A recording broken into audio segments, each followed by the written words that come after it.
नमस्कार, MBN network पे आप सभी लोगों का बहुत स्वागत है। केजरीवाल ऑलरेडी बहुत सारी मुसीबतों में घिरे हुए हैं।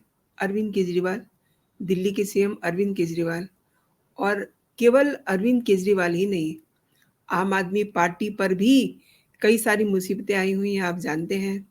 अरविंद केजरीवाल इस समय जेल में है और ईडी ने जो अपना फाइनल चार्जशीट कोर्ट में पेश किया है, उसमें न केवल केजरीवाल को आरोपी बनाया है, बल्कि आम आदमी पार्टी को भी आरोपी बनाया है। ये सब मुसीबतें चल रही हैं और शराब घोटाले में अरविंद केजरीवाल फंसे हुए हैं। मनीष सिसोदिया ऑलरेडी उन्हीं के साथ जेल में अंदर बंद है। अब एक और मुसीबत केजरीवाल पर आन पड़ी है, आम आदमी पार्टी पर। उनका जो ऑफिस है, जो राउज एवेन्यू कोर्ट परमिसेस में है, अब उसे खाली करने का वक्त आ गया है।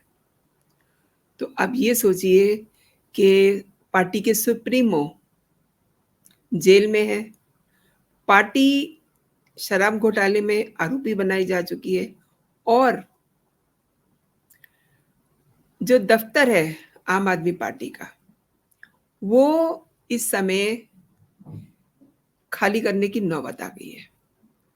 तो आज इसी पे बात करते हैं। दोस्तों, वो कहते हैं ना कि जब सितारे गर्दिश में हों तो ज़रा सोच समझ के फूँक-फूँक के कदम रखने चाहिए, लेकिन ये तो आम आदमी पार्टी के सुप्रीमो ने सीखा ही नहीं है, आई मीन केजरीवाल ने, तो फिर भुगतना पड़ेगा। सबसे पहले बात ये करते हैं कि आम आदमी पार्टी के ऑफिस का क्या गड़बड़ घोटाला है। सुप्रीम कोर्ट ने ये साफ कर दिया है कि आम आदमी पार्टी को राउज एवेन्यू के परमिसेस में जो उनका ऑफिस है, 10 अगस्त तक खाली करना है। आपको याद होगा, कोर्ट ने 4 मार्च को आम आदमी पार्टी को 15 जून तक की मोहलत दी थी। ये पहले भी खाली कराया जा सकता था, लेकिन चूंकि चुनाव थे तो कोर्ट ने भी सोचा कि ठीक है, चुनाव के दौरान एक्टिविटीज कहाँ से करेंगे, इसलिए ये सोच करके इनको 15 जून तक का टाइम दिया था।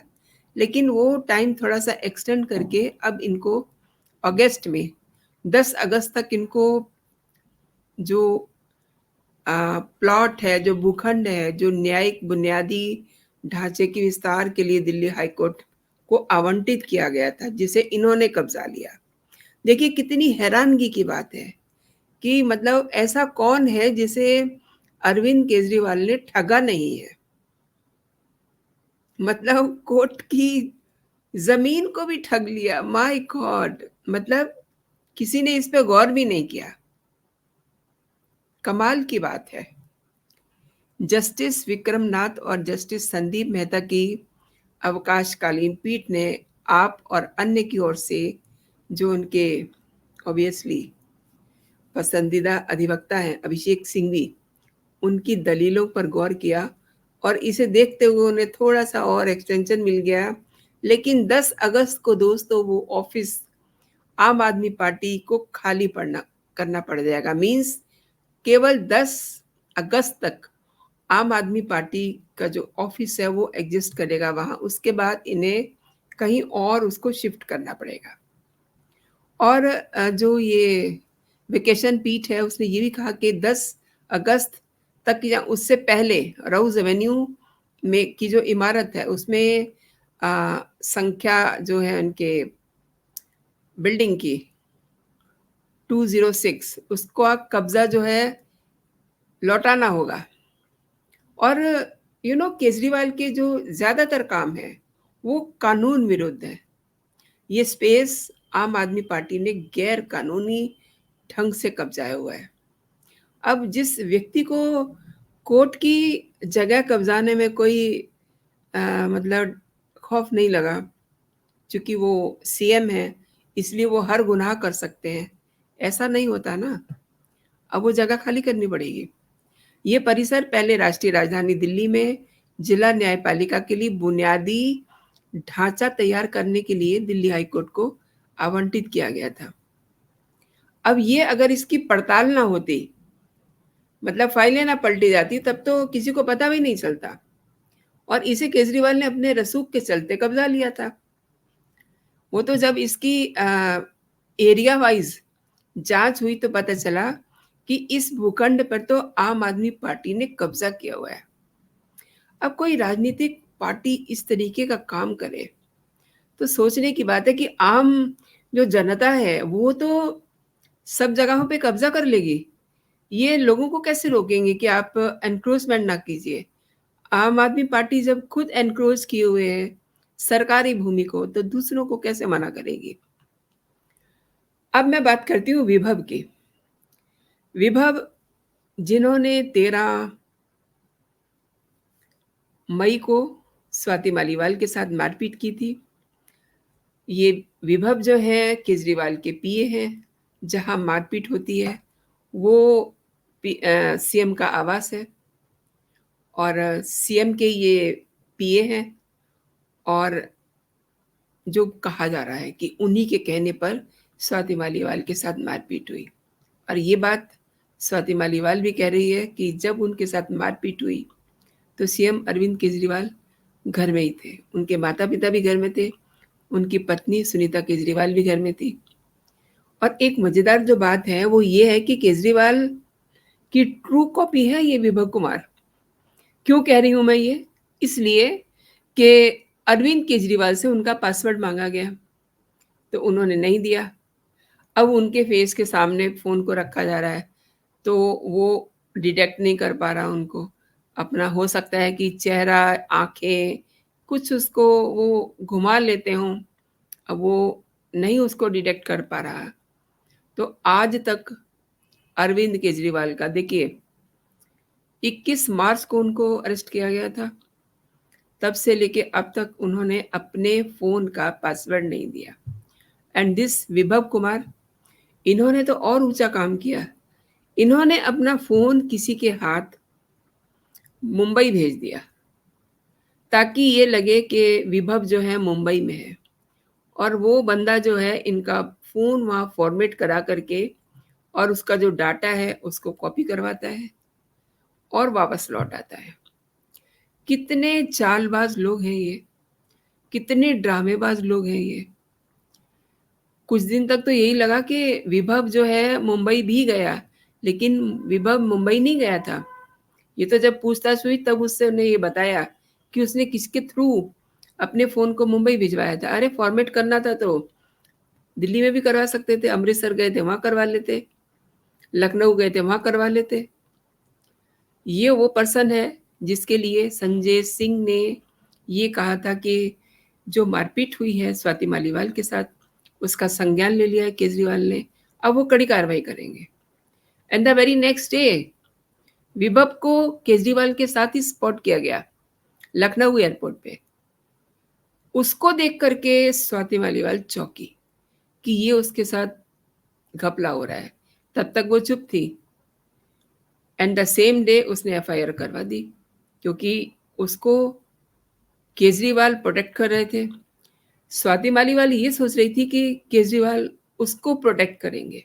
यानी कि स्वाति मालीवाल ये मान के चल रही थी कि केजरीवाल उसको प्रोटेक्ट करेंगे, स्वाति मालीवाल को। लेकिन स्वाति मालीवाल ने केजरीवाल के जाने से 1 दिन पहले एक टीवी इंटरव्यू में ये कहा कि उसे बड़ा अफ़सोस है कि केजरीवाल ने ना तो एक बार कॉल की, ना तो एक बार उससे बात की, ना उसका हाल जाना। अगर एक बार फ़ोन भी कर देते, तो उसको अच्छा लगता और ये लगता कि वो उसके लिए सोच रहे हैं। ये बात वो क्यों कहती है? क्योंकि स्वाति मालीवाल ने लगभग 20 साल तक आम आदमी पार्टी के साथ काम किया। आम आदमी पार्टी मीन्स उस समय तो पार्टी ही नहीं थी, लेकिन वो तब से अरविंद केजरीवाल के साथ जुड़ी हुई थी और उसको इस बात का अफ़सोस है कि केजरीवाल के घर में उसके सामने विभव ने उसके साथ मार-पिटाई की। मतलब काफ़ी मार-पिटाई की, उसकी जान भी जा सकती थी। उसके बावजूद केजरीवाल अगर विभव को प्रोटेक्ट कर रहे हैं तो इट मीन्स उसके पास कोई ऐसे राज हैं, इतना उनको खौफ है कि अगर उन्होंने उसके खिलाफ कार्रवाई कर दी तो वो राज जो है उगल ना दे। यही बात हुई ना। अदरवाइज़ तो सबको पता है कि स्वाति मालीवाल और केजरीवाल लंबे अरसे से एक-दूसरे को जानते हैं और एक-दूसरे की पहचान है उनकी। बाकायदा अरविंद केजरीवाल ने स्वाति मालीवाल को वो सब दिया, इतनी कम उम्र में, इतने शॉर्ट पीरियड में उनको दिल्ली महिला आयोग का अध्यक्ष बना दिया, उसके बाद उनको राज्यसभा भेज दिया, वहाँ की मेंबरशिप मिल गई। लेकिन सवाल ये था कि उनको ये मेंबरशिप उनकी रद्द करवा के रेज़िग्नेशन लेना था, ताकि वो अपने जो लीगल टीम के उनके सुप्रीमो हैं, अभिषेक मनु सिंघवी, उनको ये सीट दे सकें, लेकिन ऐसा हो न सका और उसका नतीजा है कि ये मारपीट हो गई। तो मैं बात कर रही थी विभव की, उसके लिए इतनी सारी बात करनी पड़ गई। थोड़ा लंबा हो गया ये कंटेंट। तो बात हो रही थी फॉर्मेट करने की फ़ोन, जिसका आज तक डाटा पता नहीं चला और उस डाटा में वो सब कुछ है जो प्रूव करता है कि स्वाति मालीवाल के साथ विभव ने मारपीट की। दिल्ली पुलिस ने आम आदमी पार्टी की सांसद स्वाति मालीवाल के साथ मारपीट वाले मामले में सबूत मिटाने की झूठी जानकारी देने के लिए विभव की जो धाराएँ हैं, उनमें कुछ और ऐड ऑन कर दिया है। ये विभव पर 23 मई को ये आरोप लगा था, उसके बाद वो अरेस्ट हो गए थे। अब ये पता चल रहा है कि कुछ धाराएँ जो हैं और ऐड ऑन हो गई हैं, लाइक 201 धारा को ऐड किया गया है। गलत सूचना देने वाली धारा जोड़ी गई है। ये भी पता चला है कि धारा 201 के अंतर्गत मामले में सबसे बड़े अपराध के लिए दी गई सज़ा के छठे हिस्से के बराबर कारावास का प्रावधान है। तो ये मान के चलिए कि सोमवार का दिन विभव के लिए बहुत मुश्किलों भरा दिन रहा। विभव के खिलाफ 16 मई को आईपीसी के प्रावधानों के तहत एफआईआर कराई गई थी, जिसमें महिला को आपराधिक धमकी, हमला, बल प्रयोग और गैर इरादतन हत्या के प्रयास से संबंधित धाराएं शामिल हैं। दिल्ली महिला आयोग की पूर्व अध्यक्ष हैं ये स्वाति मालीवाल, जिन्होंने ये आरोप लगाया था कि केजरीवाल से वो मिलने गई थी, लेकिन विभव ने उन पे हमला कर दिया। ये बात आज तक किसी को समझ नहीं आई, किसी को पता नहीं है। स्वाति मालीवाल से भी ये बार-बार पूछा गया कि जब आप गईं, आपसे मारपीट हुई, तो उससे पहले क्या हुआ? उससे पहले वाला जो पीरियड है, वहाँ पर सब कुछ साइलेंट है, वो किसी को नहीं पता। लेकिन चलिए, वो चीज़ें भी पता चलेंगी किसी दिन। तो बात हो रही थी विभव की, तो दिल्ली की एक सत्र अदालत ने स्वाति मालीवाल के साथ जो मारपीट वाला मामला है, उसमें विभव कुमार की ज़मानत याचिका खारिज करते हुए उन पे और धाराओं को ऐड कर दिया है।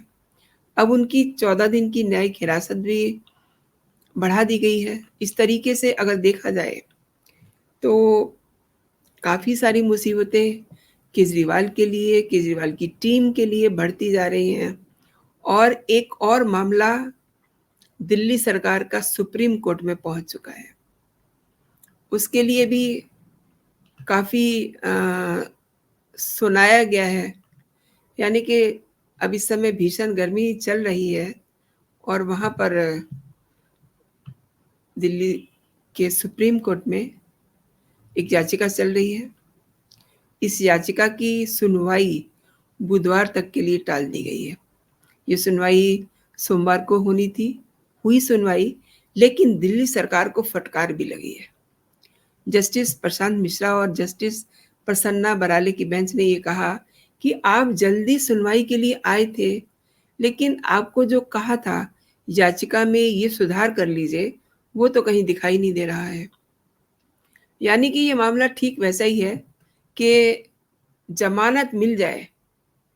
लास्ट टाइम जब याचिका दाखिल की गई थी, तो उसमें सुधार करने की बजाय सुप्रीम कोर्ट की ओर से ये कहा गया था कि इसको सुधार के लाइए, लेकिन आतिशी मार्लेना ने इस ओर ध्यान ही नहीं दिया। अब इसकी सुनवाई जो है बुधवार को हो सकती है। तो ये कुछ कोर्ट से जुड़ी हुई खबरें थी। एक तो यही विभव वाली खबर और ये पानी वाली, और केजरीवाल की तो बहुत सारी मुसीबतें बढ़ी हुई हैं। उनको तो अभी कोर्ट कचहरी से चैन नहीं मिलने वाला है। उनकी शायद से ज़िंदगी का एक किस्सा जो है, वो अब इन पेशियों पर ही जाने वाला है, क्योंकि उनके काम ही ऐसे हैं। ये सब जो मैंने आपसे बातें शेयर की है ना, ये इसीलिए है क्योंकि शराब घोटाले में एक के बाद एक मुसीबतें आम आदमी पार्टी पर भी आ रही हैं, केजरीवाल पे भी आ रही हैं। अब जो हमने बातचीत की है, अरविंद केजरीवाल प्लस विभव प्लस अब दिल्ली का जो पानी का मसला है, वो सुप्रीम कोर्ट में पहुंचा हुआ है। सब तरफ से अरविंद केजरीवाल के लिए बुरी खबरें हैं। मतलब पूरी पार्टी एक तरह से मुसीबतों में घिरी हुई है। फिर भी इनके ड्रामे खत्म नहीं होते हैं, फिर भी इनके झूठ खत्म नहीं होते हैं, फिर भी इनके झूठे वीडियो सोशल मीडिया पे आने खत्म नहीं होते हैं। तो दोस्तों, आपने मेरे साथ पूरा वीडियो देखा। आपको मेरे कंटेंट कैसे लग रहे हैं मुझे ज़रूर बताइएगा, ताकि मैं थोड़ा खुश हो सकूं। अगर आपको मेरे कंटेंट अच्छे लग रहे हैं, एंड बेल आइकन को ज़रूर प्रेस कर दीजिए ताकि आपको मेरे नोटिफिकेशन भी मिल सके, एंड मेरा चैनल भी आप सब्सक्राइब कीजिए ना। और वीडियो को पसंद किया है तो इसे लाइक भी कीजिए, अपने दोस्तों में इसे शेयर कीजिए। तो दोस्तों, अभी के लिए इतना ही। आप अपना और अपनों का बहुत सारा ख्याल रखिए, खुश रहिए, स्वस्थ रहिए। जय हिंद, जय भारत।